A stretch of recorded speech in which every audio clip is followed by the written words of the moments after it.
Welcome to Raavan academy. நம்ம இப்போ வந்து ஆர்ஆர்பி குரூப் டி நோட்டிஃபிகேஷன் வந்து ரிலீஸ் பண்ணியிருக்காங்க. 2025 நமக்கு வந்திருக்கு. ஸோ அந்த நோட்டிஃபிகேஷன் பற்றி இப்போ நம்ம பார்க்கலாம். அது மாதிரி 2025 நம்ம எதிர்பார்த்துட்டு இருந்த மாதிரி குரூப் டி நோட்டிஃபிகேஷன் வந்து ரிலீஸ் பண்ணியிருக்காங்க. ஸோ வேக்கன்சிஸ் மொத்தம் எவ்வளோ இருக்குன்னா 32,000 அரௌண்ட் ஆல் இந்தியாவில் ஃபுல்லாகவே 32,000 ஜாப்ஸ் வந்து ரிலீஸ் பண்ணியிருக்காங்க. அதே மாதிரி இப்போ இதோட எசென்ஷியல் இதோட இம்பார்ட்டன்ட் பாயிண்ட்ஸ்லாம் நம்ம ஒன்று ஒன்றா இப்போ பார்க்கலாம். அதே மாதிரி அப்ளிகேஷன் ஸ்டார்ட் டேட் வந்து எப்போ ஓப்பன் ஆகுதுன்னா January 23 வந்து ஓப்பன் ஆகுது. அதுமாதிரி லாஸ்ட் டேட் வந்து எப்போ அப்ளை பண்ணுறதுக்குன்னா February 22. முடிஞ்ச அளவுக்கு இனிஷியல் ஸ்டார்டிங்லேயே வந்து அப்ளை பண்ண ஆரம்பிச்சுங்க. லாஸ்ட் டேட் சில டைமில் சர்வர் எரராக இருக்கும், அந்த மாதிரி இஷ்யூஸ்லாம் இருக்கும். லாஸ்ட் 1 வீக் வரைக்குமே போகாதீங்க. உங்களுக்கு முடிஞ்சதுன்னா ஃபஸ்ட்டு இனிஷியலாக எப்போ ஓப்பன் ஆகிற டைம்லேயே வந்துட்டு அப்ளை பண்ணிடுங்க எக்ஸாம்ஸ்க்கு. அதே மாதிரி எல்லா சென்ட்ரல் கவர்மெண்ட் எக்ஸாம்ஸ்லையுமே எப்படின்னா மாடிஃபிகேஷன் விண்டோ இருக்கும். ஸோ நீங்கள் ஏதாவது ஒன்று தப்பாக எடிட் பண்ணிட்டீங்க அப்படின்னா அதை விண்டோ கரெக்ஷன் பண்ணிக்கலாம். அது வந்துட்டு எப்போ ஓப்பன் ஆகிருக்குன்னா March 25 ஓப்பன் ஆகுது அப்படிங்கிற மாதிரி சொல்லியிருக்காங்க. ஸோ இதில் வந்துட்டு நீங்கள் உங்களுக்கு ஏதாவது ஒரு ஃபோட்டோ அப்லோட் பண்ணுறதுல ஒரு மிஸ்டேக்கோ, ஒரு சைன் பண்ணுறதுல ஒரு மிஸ்டேக்கோ, அந்த மாதிரி ஏதாவது இருந்துச்சுன்னா அந்த மாடிஃபிகேஷன் விண்டோவில் போயிட்டு நீங்கள் அதை சேஞ்ச் பண்ணிக்கிற மாதிரி உங்களுக்கு டைம் கொடுப்பாங்க. அது மாதிரி இப்போ வந்துட்டு குரூப் டியில் வந்துட்டு என்னென்ன போஸ்ட் இருக்குது அப்படிங்கிற மாதிரி பார்த்தீங்கன்னா மொத்தமாக இருக்கிறது நமக்கு ஆல்ரெடி தெரியும். 32,438 போஸ்ட் இருக்குது. அதில் வந்துட்டு track maintainer, helper, assistant pointsman, porter and cleanliness staff, அதுமாதிரி சதர்ன் ரயில்வேயில் இருக்கிற மாதிரி, அதுமாதிரி வேறு டைவர்சிவ் ரோல்ஸ்லாம் இருக்குது. அதுமாதிரி பாயிண்ட்ஸ்மேன் ரோலு, இதுமாதிரி நிறையா ரோல்ஸ் இருக்கிற மாதிரி இருக்கும்.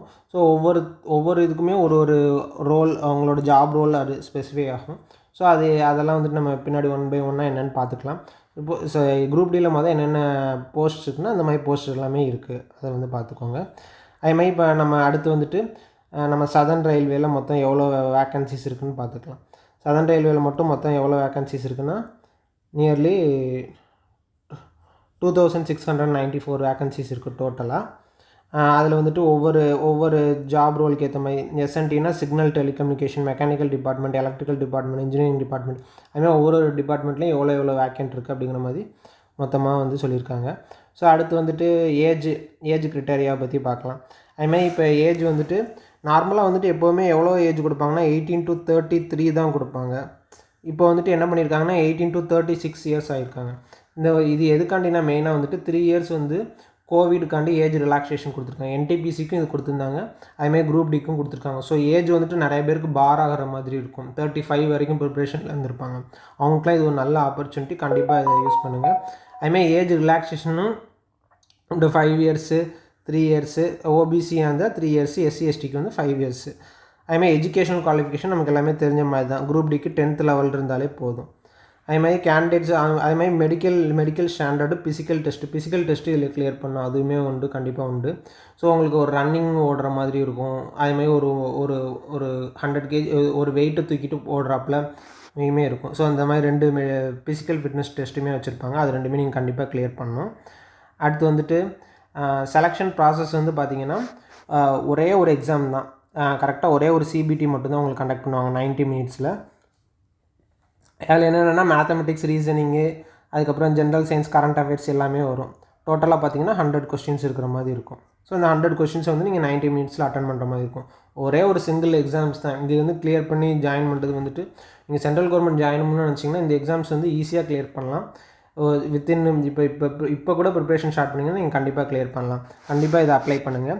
அதுமாதிரி மேல் கேண்டிடேட்ஸ்க்கு வந்துட்டு ஃபிசிக்கல் எஃபிஷியன்சி டெஸ்ட் வந்து எப்படி இருக்குன்னா 4 minutes 15 seconds வந்து 1000 meters ஓடணும். அதேமாதிரி ஃபீமேல்ஸ்க்கு வந்து அதே 1000 மீட்டர் வந்து 5 minutes 40 seconds வந்து ஓடுற மாதிரி இருக்கும். இது வந்து ஃபிசிக்கல் எஃபிஷியன்சிக்குரிய டெஸ்ட்டு. இது நீங்கள் கண்டிப்பாக பாஸ் ஆகணும். இது எல்லாமே முடிஞ்சதுக்கப்புறம் என்னென்னா நீங்கள் எந்த ஆர்ஆர்பியில் செலக்ட் ஆகிருக்கீங்களோ அங்கே டாக்குமெண்ட் வெரிஃபிகேஷன் கண்டக்ட் பண்ணுவாங்க.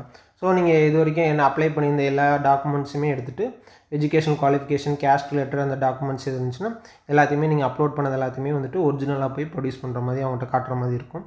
அதுக்கப்புறம் வந்துட்டு மெடிக்கல் எக்ஸாமினேஷன், மெடிக்கல் ஸ்டாண்டர்ட், அவங்க கொடுத்துருந்துக்க மெடிக்கல் ஸ்டாண்டர்ட் படி நீங்கள் அந்த எக்ஸாம்ஸ் வந்து கிளியர் பண்ணியிருக்கணும். அதுமாதிரி இப்போ வந்துட்டு அப்ளை பண்ணுற ப்ராசஸ் வந்து பார்த்தீங்கன்னா ஃபஸ்ட்டு என்ன பண்ணுங்கள், ஆர்ஆர்பி வெப்சைட்ஸில் போயிட்டு சதர்ன் ரயில்வே கொடுத்து நீங்கள் உங்களோட அப்ளிகேஷன் ப்ராசஸ் வந்து ஸ்டார்ட் பண்ணிடுங்க. அதுமாரி ஃபஸ்ட்டு அதுக்கடுத்து இதில் என்ன பண்ணால் உங்கள் ஃபோன் நம்பரை என்ட்ரு பண்ணி ஒரு ரிஜிஸ்ட்ரேஷன் ஒன் டைம் ரிஜிஸ்ட்ரேஷன் மாதிரி பண்ணுற மாதிரி இருக்கும். ஸோ அதை பண்ணுங்கள். அதுக்கப்புறம் அதுக்கப்புறம் அப்ளிகேஷன் ஃபார்மில் வந்துட்டு உங்கள் நேமு, ஏஜ் எல்லாமே கேட்பாங்க. அட்ரஸ் எல்லாத்தையுமே 1 பை 1 ஃபில் பண்ணுற மாதிரி இருக்கும். அதெல்லாமே கரெக்டாக ஃபில் பண்ணி அடுத்த இதை ஸ்டார்ட் பண்ண ஆரம்பிச்சுங்க. அதுக்கடுத்துட்டு வந்துட்டு என்னென்ன டாக்குமெண்ட்ஸ்லாம் வந்து அப்லோட் பண்ணுற மாதிரி இருக்கும். ஸோ அது என்ன ஃபார்மெட்டில் கேட்டிருக்காங்க அப்படிங்கிற மாதிரி பார்த்துக்கோங்க. ஜேபிஇஜி ஃபார்மெட்டா இல்லை இந்த ஃபார்மெட்டா இல்லைன்னா சைஸ் இந்த மாதிரி கொடுத்துருப்பாங்க. அது என்ன சைஸில் வேணுமோ அதை கன்வெர்ட் பண்ணிட்டு நீங்கள் டாக்குமெண்ட் வந்து ஃபுல்லாக அப்லோட் பண்ணுற மாதிரி இருக்கும். அதுமாதிரி ஃபீஸு ஃபார் ஜென்ரல் ஓபிசி கேண்டிடேட்ஸ்க்கு வந்துட்டு 500, எஸ்சி எஸ்டி அவங்களுக்குலாம் வந்துட்டுனா 250 இருக்கும். அதுமாதிரி அப்ளிகேஷன் ஃபீஸ் வந்து அந்த மாதிரி இருக்கும். ஸோ அதை வந்து ஆன்லைன் பே பண்ணிங்கன்னா உங்களுக்கு ஆர்ஆர்பி அதை வந்து ரீஃபண்ட் பண்ணிடுவாங்க எக்ஸாம்ஸ் அட்டன் பண்ண உடனே. அதுக்கப்புறம் வந்துட்டு எல்லாமே பார்த்தோன்னா ஒரு ரிவ்யூ ஒரு டைம் பார்த்துட்டு நீங்கள் அப்ளிகேஷன் வந்து சப்மிட் பண்ணிடலாம்.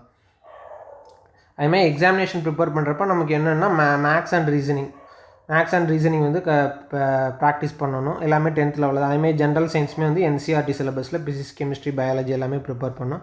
அதுமாதிரி கரண்ட் அஃபேர்ஸ் ப்ரிப்பேர் பண்ணணும். அப்டேட்டட் நேஷனல் அண்ட் இன்டர்நேஷ்னல் ஈவெண்ட்டில் மேக்ஸிமம் வந்துட்டு இந்த ப்ரிப்ரேஷன். அதுமாதிரி மார்க் டெஸ்ட் வந்து கண்டிப்பாக நீங்கள் போட்டே இருக்கணும். ஆன்லைன் வேணால் நமக்கு ஸ்பீடு அக்யூரஸிலாம் இம்ப்ரூவ் பண்ணுற மாதிரி.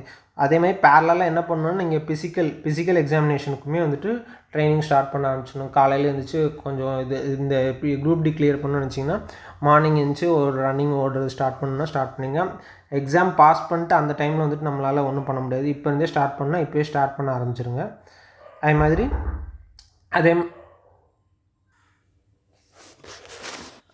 அதே மாதிரி வந்துட்டு அதேமாதிரி ஒரு ஸ்டூடெண்ட் வந்து 1 டைம் தான் வந்து எக்ஸாமினேஷனை வந்து அப்ளை பண்ண முடியும். அதுமாதிரி மெடிக்கல் ஸ்டாண்டர்ட்ஸ் வந்து நீங்கள் கண்டிப்பாக கிளியர் பண்ணணும். அதுமாதிரி நிறைய பேர் வந்துட்டு ஃபேக்காக வந்துட்டு நீங்கள் எடுத்துருக்க மார்க்குக்கு நாங்கள் கொடுத்துருப்போம் அந்த மாதிரிலாம் வந்து சொல்லுவாங்க. இது மாதிரிலாம் இருந்துச்சுன்னா கண்டிப்பாக கிடையாது. ஆர்ஆர்பி எப்போவுமே அதெல்லாம் என்கரேஜ் பண்ணாது. அதே மாதிரி எஸ்சி எஸ்டி ஸ்டூடெண்ட்ஸ்க்குலாம் வந்துட்டு என்னென்னா ஃப்ரீ ட்ராவல் பாஸ். நீங்கள் உங்களோட எக்ஸாமினேஷன் சென்டர் எங்கே இருக்கோ அங்கே வந்துட்டு நீங்கள் ஃப்ரீயாகவே வந்துட்டு போகிற மாதிரி, ட்ரெயினில் போகிற மாதிரி உங்களுக்கு பாசஸ் வந்து எலிஜிபிளாக இருக்கும். ஸோ அது வேணும்னா நீங்கள் எக்ஸாம்ஸ் அப்ளை பண்ணுறதுக்கு முன்னாடி டிக்கெட் போட்டு வச்சுட்டு நீங்கள் போய்க்கலாம். அதே மாதிரி இது எல்லாமே முடிச்சிட்டிங்கன்னா நீங்கள் கண்டிப்பாக எல்லா ஸ்டேஜஸ் கிளியர் பண்ணிட்டீங்கன்னா நீங்கள் வந்துட்டு இந்தியன் ரயில்வேஸில் நீங்களும் ஒரு ஜாப் கண்டிப்பாக உங்களுக்கு கிடச்சி உங்களோட கேரியரை ஸ்டார்ட் பண்ணிடலாம்.